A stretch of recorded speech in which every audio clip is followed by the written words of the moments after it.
Hi and welcome to my channel. So in this video I'm going to tell you 3 reasons why it's become incredibly challenging. In fact, it's becoming increasingly challenging to secure carer jobs in the UK.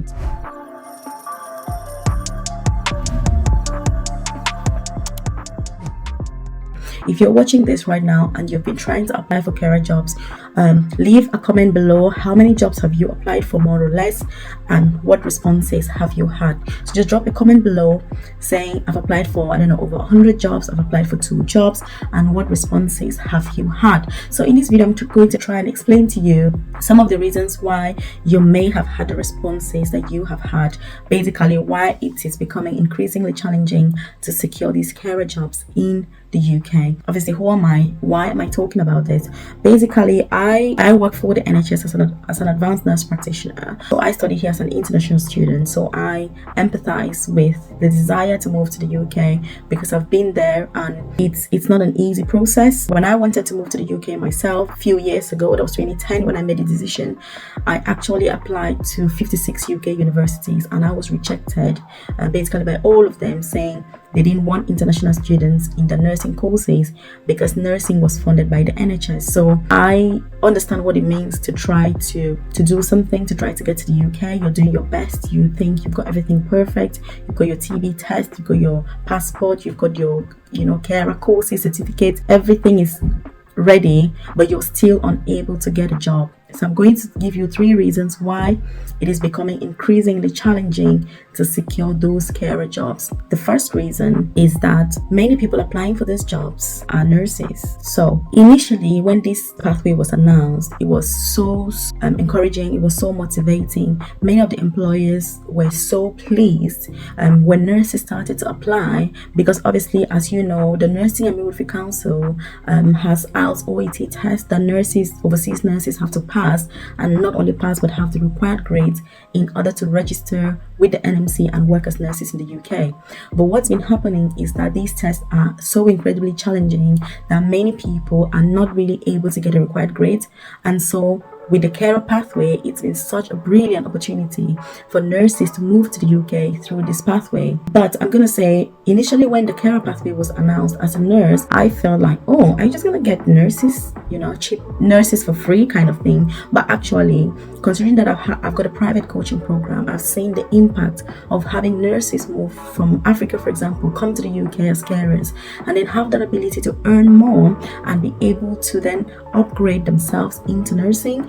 It's been so refreshing seeing obviously my members in my program transition from carers to nurses, and I've seen the satisfaction that it brings, and how they say that back home in Africa it was a lot more challenging for them, but coming to the UK and earning that extra income has made it a lot easier for them to be able to register for these tests, be able to afford those extra classes, be able to even afford my program, and then have that ability to be able to get that support for myself and other members in the program to transition. But the challenge right now is that many employers have found that once they employ nurses and they get to the UK and everybody's trying to then transition into nursing, then they leave.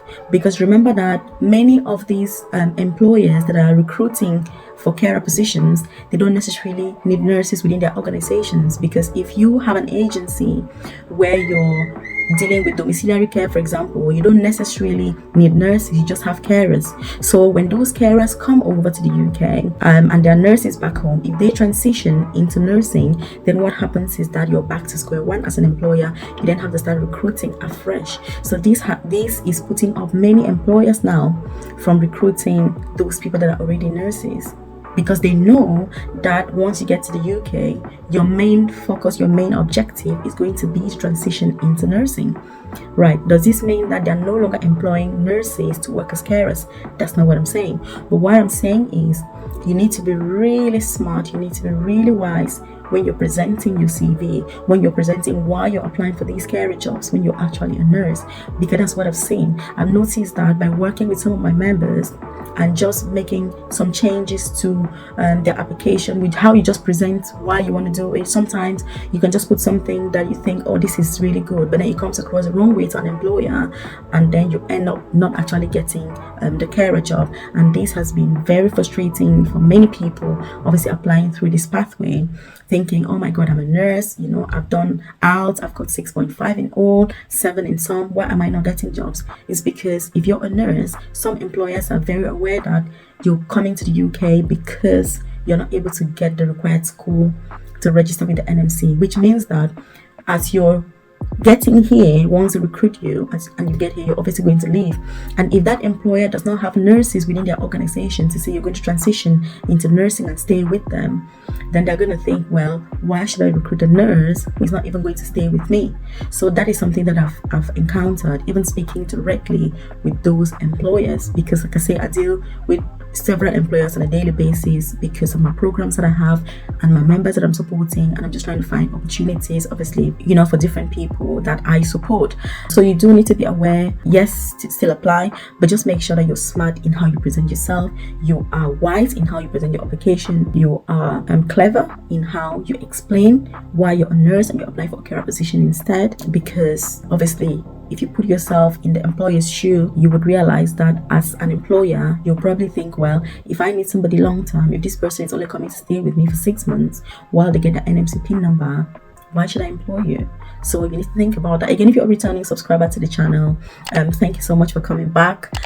Subscribe to the channel, hit the notification button, turn it on, because you want to be the first to be notified when I drop a new video. Again, if you're interested obviously in career progression content like this, make sure that you join my email list. Check the comment section or the description box. You'll be able to see my newsletter. You just need your name and email address, and I'll be able to send you updates for career progression opportunities, visa updates, any changes going through in the UK, just anything that I find out, I'll share with you so that you're the first to know, and you just have everything in your email because it comes directly to you.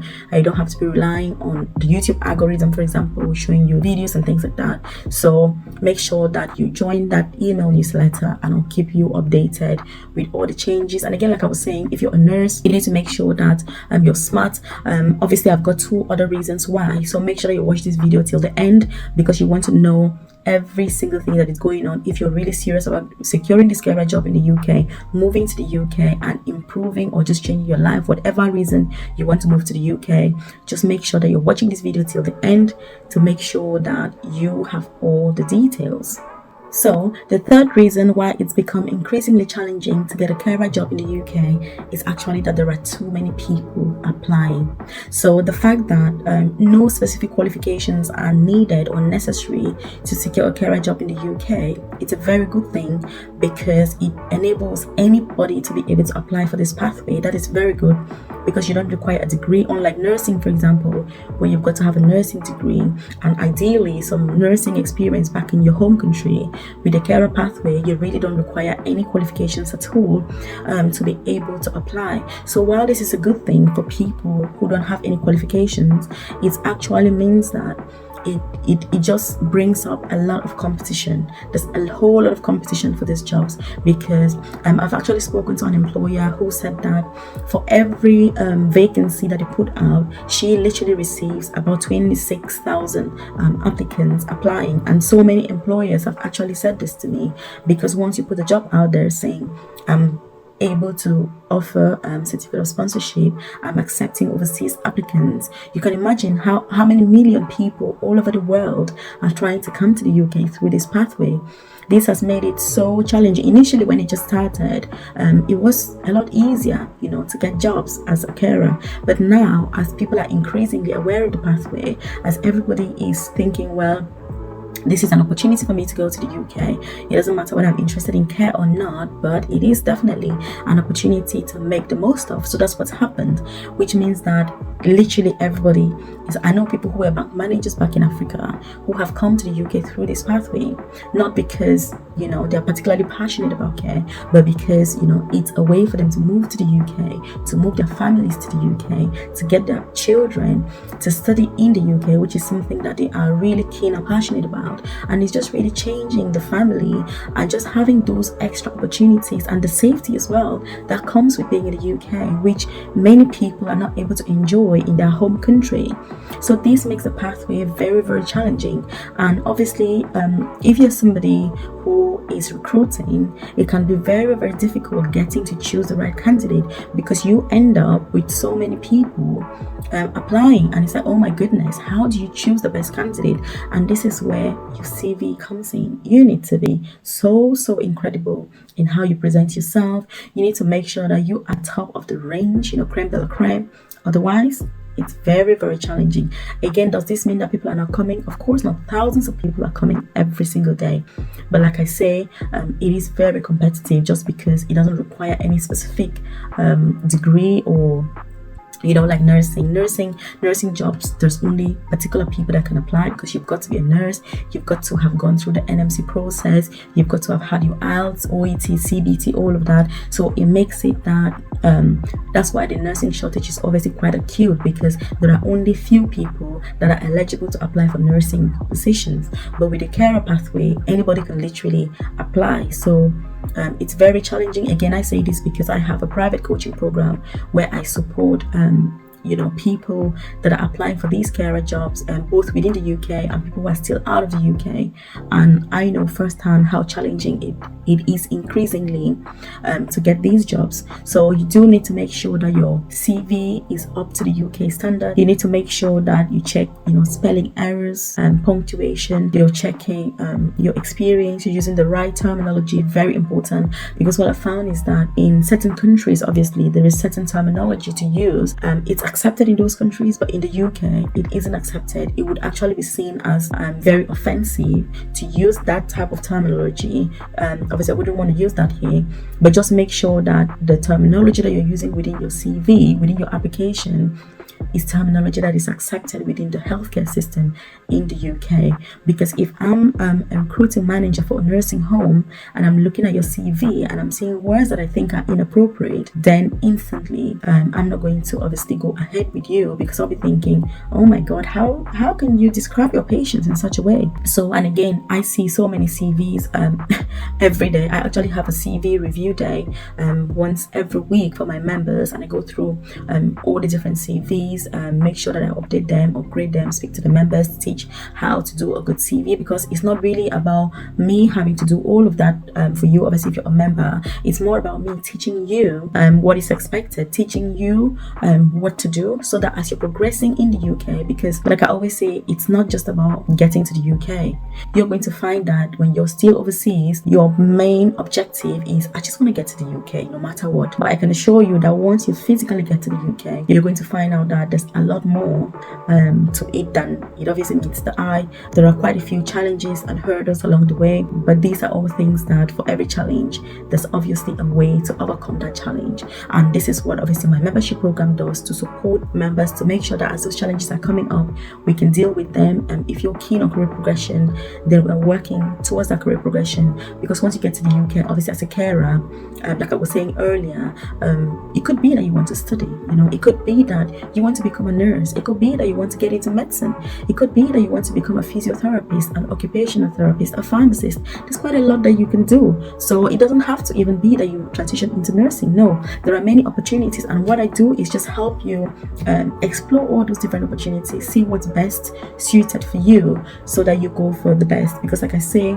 career progression is something that I'm really passionate about, and I believe that we should all have an environment that is conducive for us, an environment that is supportive, a place where you can talk about those challenges and get instant feedback and get genuine and honest feedback that is not biased and that is not judgmental, that will enable you to keep growing, to keep thriving, and to keep progressing in your career. So yes, the first point was that nurses are applying, and then some employers are now worried that once they employ nurses, the nurses are going to leave once they get that NMC PIN number, while other employers are also finding that there are just too many people applying.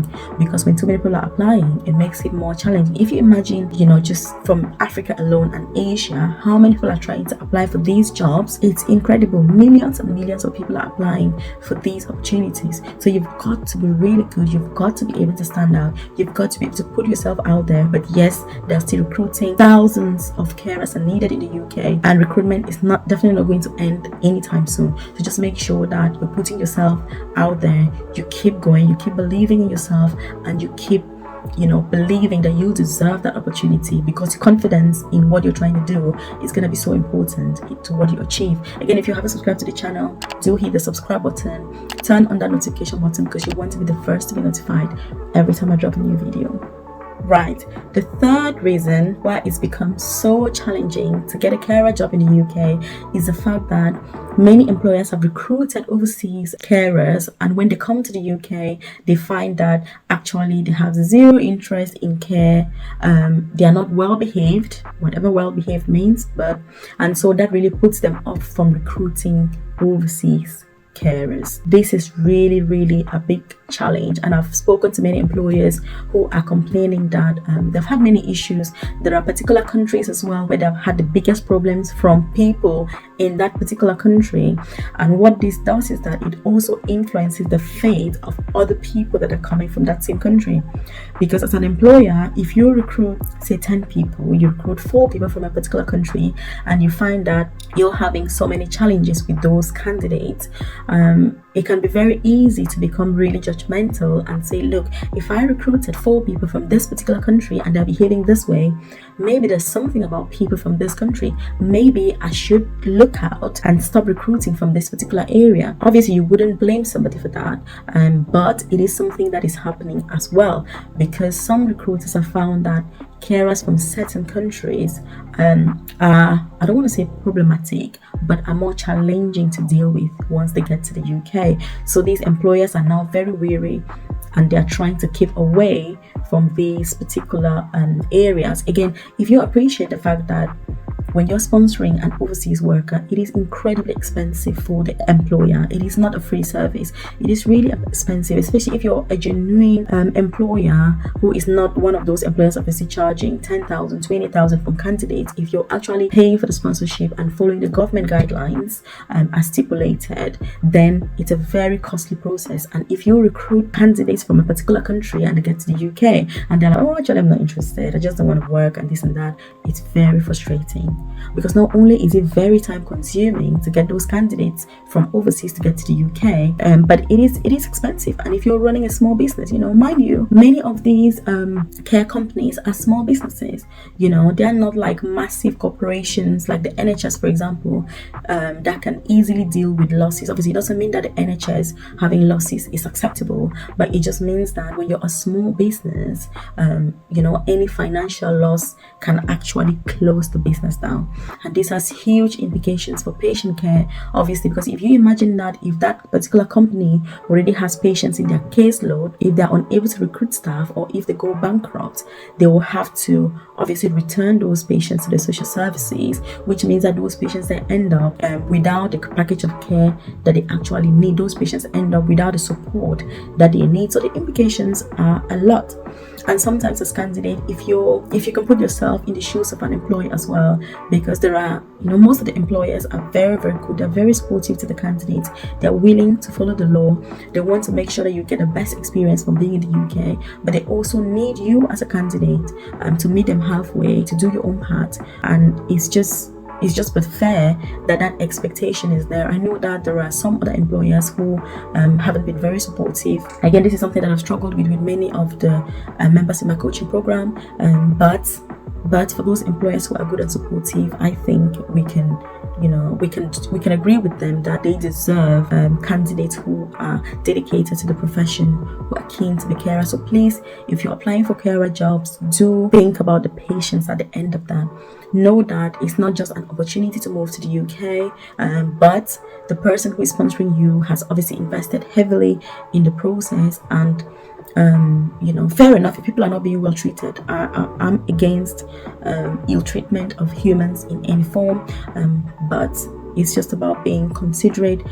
It's about doing things properly and legally, both as employers and as employees, because that has a huge impact on other people from not only your country but on the whole pathway, and patients as well, who are expecting that you will be coming to care for them. And that's why I'm really glad that there are all these other pathways that are being introduced, so that people who are not really interested in care but are applying because of an opportunity, they can actually apply for the other pathways, because it's going to be amazing once the catering and hospitality route. I've made a whole video about this. Check the link in the description box below so that you can watch that video. You can see the requirements, you can see what those changes are, what the visa is all about. Again, if you've got any questions about this, leave them in the comment section below. I'm going to be in the comment section to answer all of those comments. If you want to join my email list so that you can get updates, immigration updates, opportunities that come up, then I will send them directly to your email. You can check the description box below and just join. It's just your name and email address, and I'll keep you updated with any changes that come about, just so that you're not left in the dark, just so that you're the first really to know when those updates are coming. And if you're a carer and you're applying for these jobs, don't let anything discourage you. It is well worth it. Yes, even if you're a nurse and you're thinking, oh my god, I've written this out on OET so many times, what is the best way out for me? Maybe I can give up. There's no giving up here. You need to keep striving. You need to keep pursuing your goals. You need to keep applying. If you need support, obviously, like I said, I've got a private coaching program where I support with things like this, or you can just check this channel on my Facebook page. I post a lot of useful information, Nurse Melvis career coaching, just to support you with the process, because again, I understand how challenging and overwhelming all of this can be, especially for overseas, but many people are coming every day. It's incredible. In fact, I actually spent yesterday talking to some of our members who have just arrived, other people as well that I know who have just arrived through this pathway. And while many are thriving, many also have challenges that are going through. But again, it's just looking for strategies, healthy ways to resolve any challenges that they arise, whether with your employer or with yourself. But just make sure that you speak out to your employer if you've got any challenges. If you feel that maybe you're having too many hours or you're not having enough hours, because there's two ways to this. I've seen people who are complaining that they don't have enough hours from their employer once they arrive in the UK, and I've seen people who are complaining that they've got too many hours. Obviously, majority of people are having too many hours to work, with some doing up to 80, 90 hours a week, which is very unacceptable, obviously. But it's something that hopefully changes will come. But like I was saying, it's about taking opportunity when it arises. It's about behaving adequately, appropriately as a candidate, checking your CV and making sure that you cut your T's, you dot your I's, everything is perfect, because the competition is very, very high. And again, like I said, if you're a nurse, just make sure that you're very smart in how you present yourself on that application, on how you explain why you're coming as a carer instead of a nurse. So leave your comments in the comment section, like the video, subscribe, share with friends, and just make sure that you keep watching. Join my email list, and I'll be able to send you notifications for all important changes as they arise. So you can watch this other video next.